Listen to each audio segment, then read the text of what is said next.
Тарғын. Баяғыда Тарғын деген бір батыр болыпты. Өз елінде кісі өлтіріп, айыпты болып, жазадан қорқып қашып, Қырым жұртына кетіпті. Ол мезгілде Қырымда 40 хан бар екен. Олардың ең үлкенінің аты Ақшахан екен. Тарғын Ақшахан елінде тұрды. Оның мұнда тұрғанына көп мезгіл өтеді. Жұрт оның батыр екенін білмепті. Көптен бері Қырым ханының бір жауы бар екен. 10 сан Оймауыт, 9 сан Торғауыт дейтін екі ханның қоласы деді. Олалай, бұлалай атты ноғай татарда батырлар болды. Олардың елін бұрын ала алмаған. Тарғын елге қонақ болып жүргенде Ақшахан жауын шауып оның елін қырмаққа аттанады. Көп мың қол алды. Тарғынды жауды өз қолымен бір шаппаққа аттанады. Жүр аттан деп оны хан шақырмапты. Тарғынның өздерімен бірге келе жатқан біреу де сезбепті. Ешкім де оны ескермеген. Ақшаханның көп қолы жеткен соң Торғауыт елі шың қағып, барабан соғып, көп әскер жиып зор соғыс етті. Сахарада өлген кісінің қаны бұлақ болып ақты, қорғанды бұзып ала алмай сыртынан қамап соғыс етті. Тарғын батыр соғысқа кірмей тек қана сырттан қарап тұрды. Оған ешкім көзде салмаған. Ақшахан қолы көп құрылып, еліне қайтпақшы болды. Мұны Тарғын батыр көрді. Тарғын деген сабазың ханның қайтарын сезеді. Құдайдан күш сұрайды. Сонда атына мінеді. Қашқаннан өлген жақсы деп, Құдайды аузынап батыр шабады, маған жәрдем тәңір деп. Ұмтылды батыр атын қамшылап. Сыртта жүрген көп қолға көз салмай, Тарғын ішкі қораға кірді шауып. Сырттағы жүрген Ақшахан қолы оның ішкі қорғанға кіргенін көріп, қаптап шаһарға шауып кірді. Қорғанды бұзды. Жауын жеңіп еліне қайтып келген соң баяғы қорғанды бұзып, шаһарды алған Тарғын батырды іздетіп алдына шақыртты. Тарғын өзінің руы қазақ екенін ханға баяндайды. Хан өз еліне қазақтың келгеніне таң қалады. Тарғын: елімде кісі өлтіріп айыпты болып, жер ауып қашып келдім деді. Хан батырдың қашқанына сеніңкіремеді. Тарғын айтты: өз елімді қыруға аядым деді. Мұнан соң хан Тарғынды әскер бастыққа сайлады. Ол мезгілде ханның бір қызы бар екен, Ақжүніс атты. Өз өте сұлу болған, сұлулығы Зелихадан кем болмаған. Тарғынның ерлігін күндері ханшаға баян қып айтысыпты. Оған қыз сыртынан көрмей-ақ ғашық болып, бір құлды мың ділдағы жалдап Тарғынды шақыртты. Өзі жігітті күтіп, алдын терезеден қарап тұрады. Біраздан соң Тарғын батыр терезенің тұсына келіп, қызға хабарласады.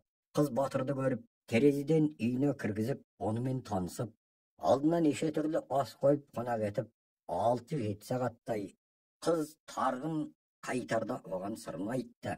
Елімізде бір Қалманбет дейтін мырзаны мен байқамай қатеден өлтірдім. Қалманбеттен соң көрген маған лайық батыр жігіт сенсің деді.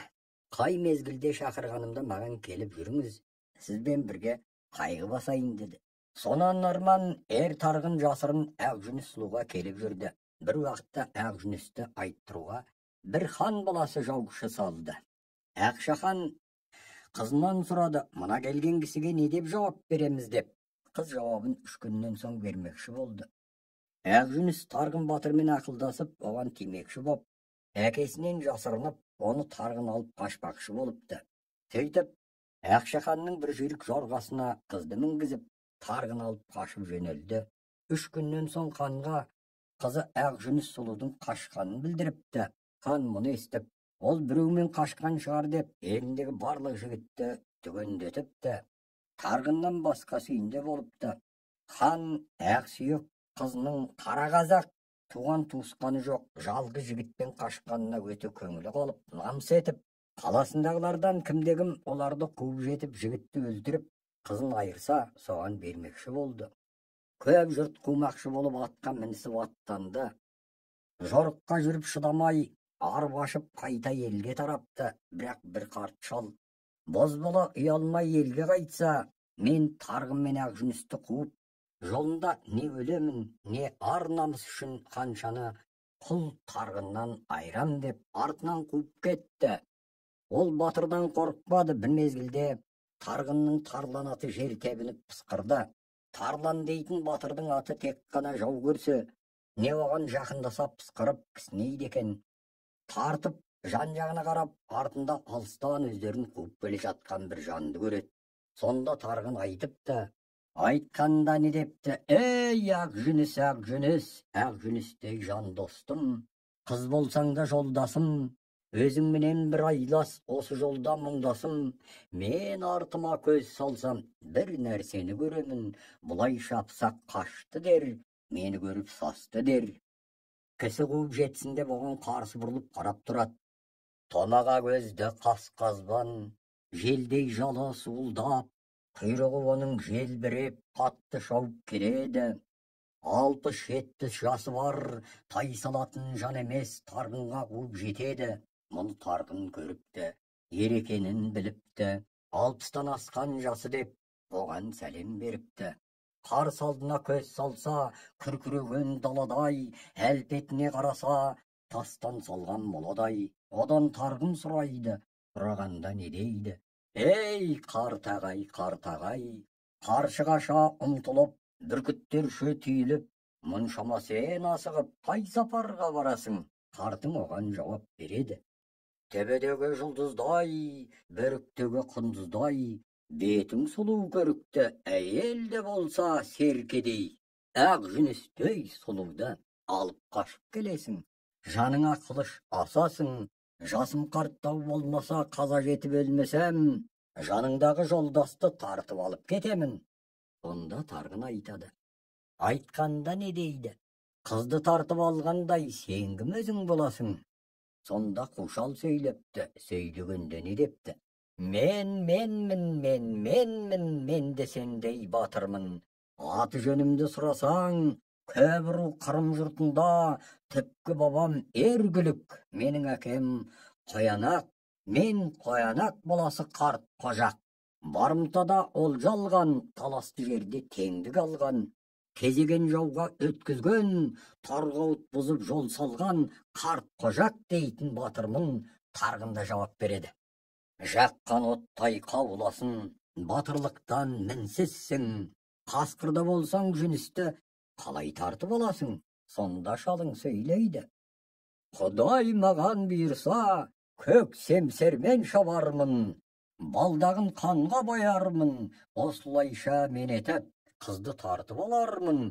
Әуелгі рет менікі, соңғы рет сенікі. Шынымен туған ер болсаң, майданға сен шық енді. Тарғын бұл шалға кезекті бірінші берсе де, шал қыршындай жас жігітті атып өлтіруге көзі қимай, оның қыршын жасын аяп бір доғалақпен ғана атып, тарғынның жанындағы 160 кез оғын қуатты. Тарғын кезегі жеткен соң, қарт қожаққа ұмтылды. Қарт қожақ айтты, тоқта, мен сені аяғаннан ғана оғыңды қуаттым. Менің аяғаныма түсінбесең, қызды өз еркіңмен маған бермесең, тағы қайтадан майданға барып тұр, мен саған ерлігімді көрсетейін деді. Тарғын оның аяғанына түсініп, қызды тастай өз жөніне жүре берді. Ол тастап кеткен соң қыз еңіреп жылады. Қарт айтады. Мені кемсінесің бе? Не қартсынасың ба? Әкеңнің еткен бұйрығы. Кім тарғыннан айырса, соған беремін деген, өлтірсе құнсыз да деген. Жылап мазамды кетірсең, осы жерде басыңды қылышпен шабармын деген. Сен маған қара, маған бір жерің жақпаса, мен сені алмаймын деді. Сонда Ақжүніс айтады. Айтқанда не дейді? Ей, қарт қожақ, атыңның басын тарт қожақ, қойда бағлан қоз едім, жылқыда шаңқан боз едім. Қытай менен Қырымнан неше төрі жиналса, мен олардың даңқ едім. Менен не жай сұрайсың? Мөлдіреп тұрған жайым бар, тілеп тұрған сөзім бар, еңіреген жасым бар, шатасып жүрген басым бар. Қосағымнан айырма, мен әкеме қайтарма, қожақ батыр мен дейсің. Біз жалынған бейшара, тілекті бермес болар ма? Сіз сияқты мырзалар 5 жасыңда қарт қожақ жас шыбықта иіліп, бір шиден оқ атып, атқан оқты жоғалтып, кәне шыққан мүйізің. 10 жасқа келгенде қызыл мақпал киініп, күміс белбеу буынып, қыз секілді көрініп, бала болдың бір мезгіл, кәне шыққан мүйізің. 25 жасыңда ақ балтырды түрініп, оймақтай аузың бүрініп, кәрі бурадай қамданып, қас батырдай шамданып, біреу қорлап сөз айтса, шыныменен арланып, қыздарды бақтың бір мезгіл, кәне шыққан мүйізің. 35-тегі жасыңда қайраулы найза қолға алып, қоңыр сәске түсті алып, жауды көрсең түйіліп, жеңсіз берен киініп, көксерек атты қамшылап, қорғанды бұздың айғайлап, кәне шыққан мүйізің.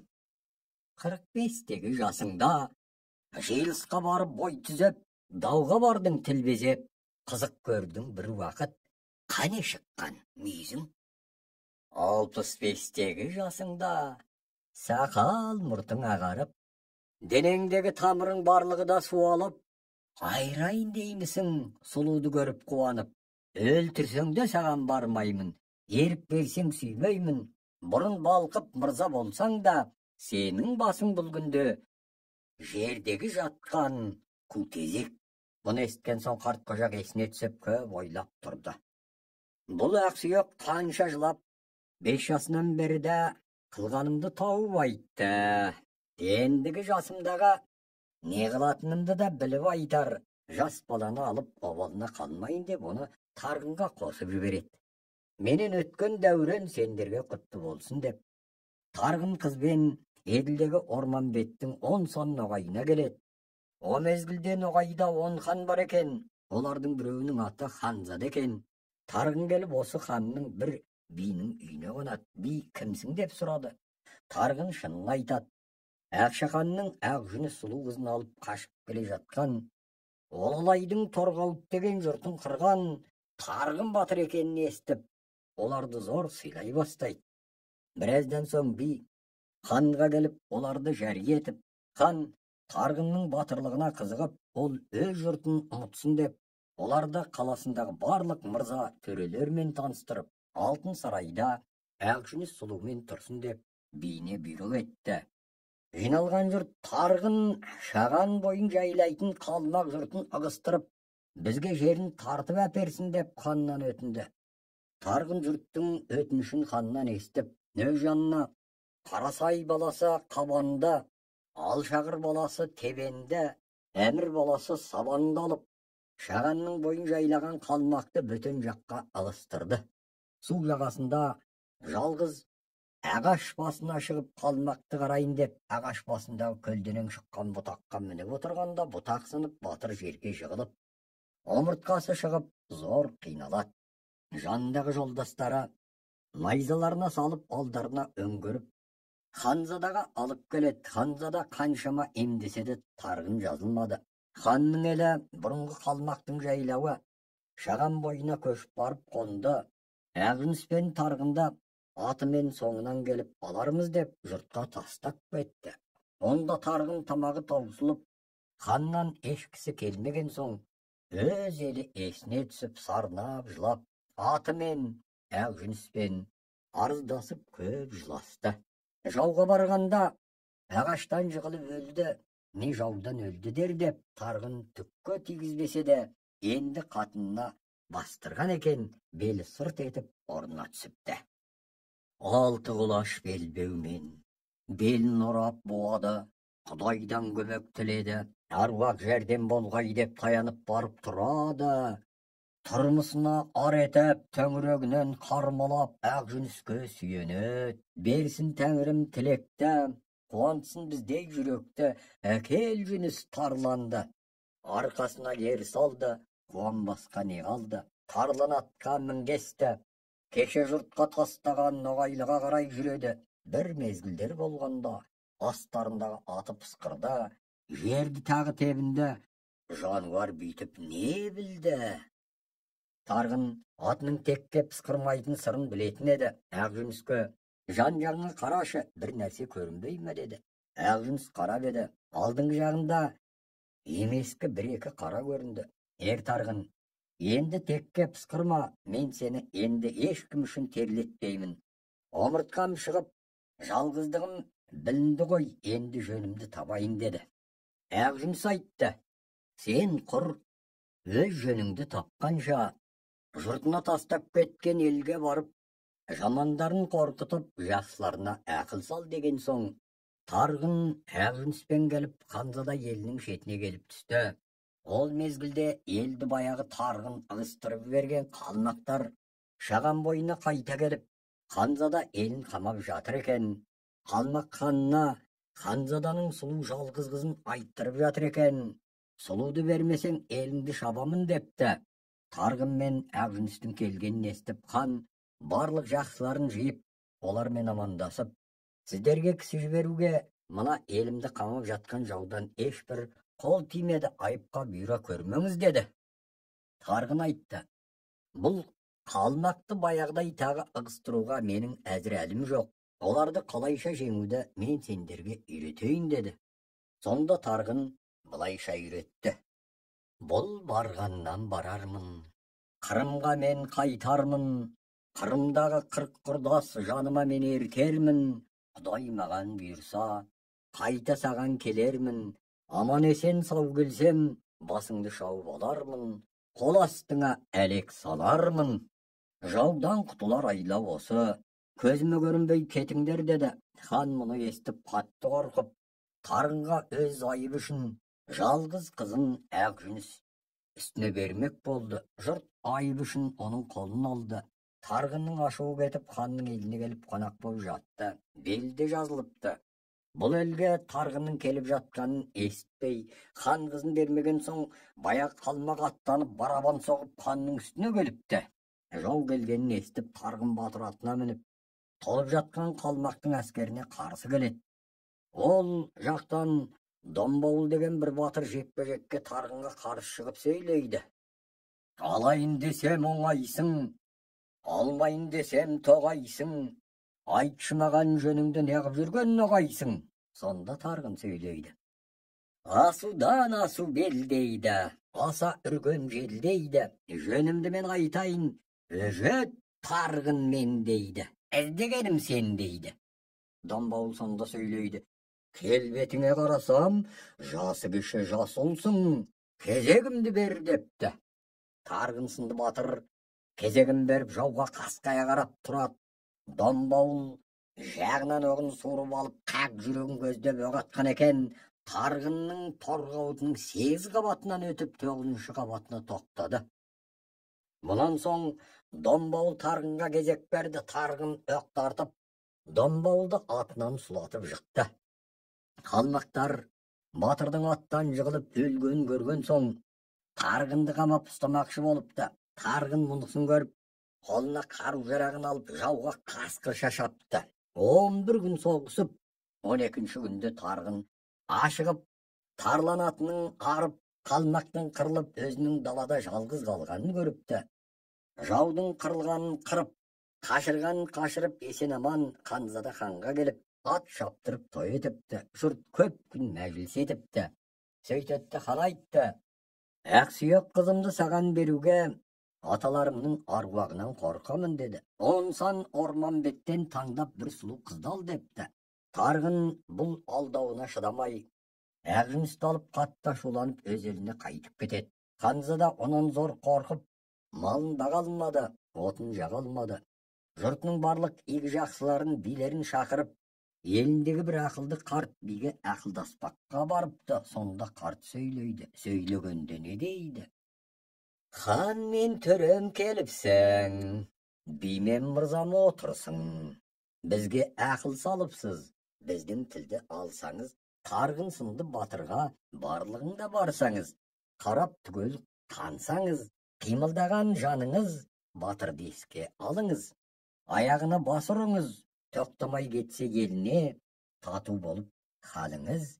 Ашуланса еліңе, жырттай кетпес жағаңды. Жайратар келсе тобыңды, жылаттай кетпес балаңды, қираттай кетпес қалаңды. Жұрт ақылдасып айтысты.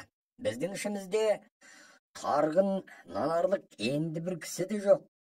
Қаншаны береміз дегенге, енді батыр нанар ма екен десті. Сонда бір ақылды ақсақал айтты: оған ел ішінен таңдап батыр жіберіңіз, олар бір-бірінің сөзіне нанар деп, баяғы қасына ерген Қабан Қарасай баласына тағы екі батыр жолдас беріп, тарғынның артынан қудырып жібереді. Олар батырға қуып жетіп, аяғына басырып, жалынып, ашуын кешіртеді. Сөйтіп олар тарғын мен ханзада еліне қайтып келіпті. Хан тарғынға ұялып ештеңе дей алмапты. Сонда ел ішінен бір би сөйлейді: «Ей батырым, батырым, сөз сөйлейді алдыңда сыпыра жырау бақырып. Хан халқы жиылып айт деп отыр біздерге, назар етіп тыңдасаң, біз айтамыз сіздерге. Атақты туған ер болсаң, не қыласың бір қызды? Мынау тұрған ханыңыз, бәрімізде жанымыз, сый етеді алыңыз. Қаралашын береді, көлден көлге салсайша, қара тұлпар береді, жауыңа қарсы мінсейші. Балдағы алтын әк берен, онда хан береді, бұдан басқа көк қасқа тағы сізге береді. Не қыласың бір қызды? 1000 жылқысын береді. Не қыласың бір қызды? 500 ауыл береді. Өз алдыңа сұлтан бол. Не қыласың бір қызды? Сүйген жерді жайдаша. Қанша батыр болсаң да, тұра алмассың бұл сыйға. Миың болса басыңда, осыған ой салсайшы. Тарғын ашуынан қайтып, берген сыйлықтарын алып, өз алдына хан болып, мұратына жетіп, қартайып өліпті. Шәмшит. Ерте заманда бір Шәмшит деген патша болады. Бұл кісі халқына түзу, қара қылды қақ жаратын әділ болады, және бір жомарт екен. Осының жомарттығын білгесін Қалқанбай атты бір кісі келетті: «Шәмшит, сен шын жомарт болсаң, маған 3 күнге патшалық тағыңды бер» дейді. 3 күннен соң өзіңе қайтып беремін дейді. Сосын жарайды деп, 3 күнге Шәмшит патша патшалық тағын береді. Қалқанбай патшалық тақты алғасын, қазынаның ен дүниесінен халыққа дүние мал беріп, өзіне қаратып алып, өзін патша қылып сайлатады. 3 күннің ішінде өзі патша болғансын, Шәмшит патшаға: «Енді сен бұл патшаның ішінде тұра алмайсың. Өзің басқа жерге кет» деп жарлық береді. Кетпесең басыңды аламын деген соң, жаяу қатын баласын алып, кішкене арба сүйретіп жөнеліп кете барады.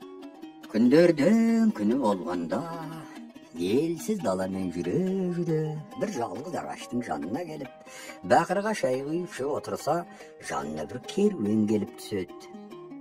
Олардың жастары ас қылып ішу үшін бұлардан келіп от алып кетеді. Барған соң жастар айтады: «Шіркін-ай, анау ағаштың түбінде отырған қайыршы кісінің әйел бір көркем екен. Керуен басшысы сізге лайық екен. Сіз алсаңыз қайтеді» деп. Керуен басшысы айтады: «Сендер әкеліп берсеңдер, мен алайын» дейді. Барады да ылғи желбас бозбалалар Шәмшитті байлап тастап, қатынды тартып алып кете барады. Керуен саулап бетіп, Шәмшит баласына қолын шештіріп, үшеуі зарлап жылап, керуеннің соңынан жүгіріп, қарасы үзіліп кеткесін өз күндерін көрмекке жүре береді. Жүре келе жатса, жандағы 2 еркек баласының біреуі 2 жаста, біреуі 1 жаста екен. Күн ыстық, шілденің уақыты екен, әбден шаршайды. Бір өзенді жағалап келе жатса, кіші баласы шөлдедім деп су сұрайды. Шәмшит үлкен баласын жардың жиегіне қойып, кіші баласына судың жиегіне апарып су береді. Су беріп жатқанда, жардың басында тұрған үлкен баласын бір қасқыр қолынан тістеп, иығына салып ала жөнеледі. Шәмшит су беріп жатқан баласын тастай беріп, айтақтап қасқырды тұра қуады. Қасқыр жеткізе ме, баласын алып кете барады. Қасқырдың қарасы үзілгесін, енді судың жиегіндегі баласына қарай жүгіреді. Бұл баласы жалғыз қалғасын қорқып, қалбалақтап жүгірем деп, ағып жатқан бұлаққа барып күптеп кетіп, суға кете барады. Шәмшит патша 2 баласынан айырылып, есінен адасып, ақыл ауып, құлап, біраз заман өзеннің маңында жүріп, өлгеннің соңынан өлмек бар ма, өз күнін көрмекке қайыр сұрап, елді аралап кете барады. Содан 16 жыл өтеді. Bir күндері Şәмшит bir şaharga келсе, бұнда үлкен жиын, мәжлис бар екен. Шетінде бір үйден анау көрінген жиын немене деп сұрайды. Ол үй айтады, бұл шаһардың патшасы өліп, соның орнына патша сайлайын деп жатыр дейді. Шәмшит, қалай сайлайды екен дейді. Ол үй айтады, мұнда бір дәулет құс деген құс бар. Сол құсты ұшырады. Сол құс кімнің басына қонса, соны патша сайлайды дейді. Шәмшит сол үйден шығып, жаяу кетіп бара жатса, бір құс келіп басына қонады. Құстың соңынан екісі келіп, оңбаған қайыршыға қонып деп Шәмшитті ұрып, құсты алып көпшілікке барады. Барған соң көпшілік екі кісіден құстың кімнің басына қонғандығын сұрайды. Ол екеуі, бір оңбаған қайыршының басына қонып деп жауап береді. Біз оны әкелгеніміз жоқ дейді. Өз күнін көре алмай жүрген кісі патша бола ма дейді көпшілік. Ол дұрыс емес. Ол пенденің айтқанымен жүретін құс емес. Ол бірдемені біледі. Екінші рет құсты ұшыр, барып қонса алып кел дейді. Сонымен құсты қайта ұшырып берген, тағы барып Шәмшиттің басына қонады. Шәмшит басына қондырмай, тағы ұрады екен деп, жоғары қарай қолын ербеңдетіп жүгірсе де құс болмай басына қонады.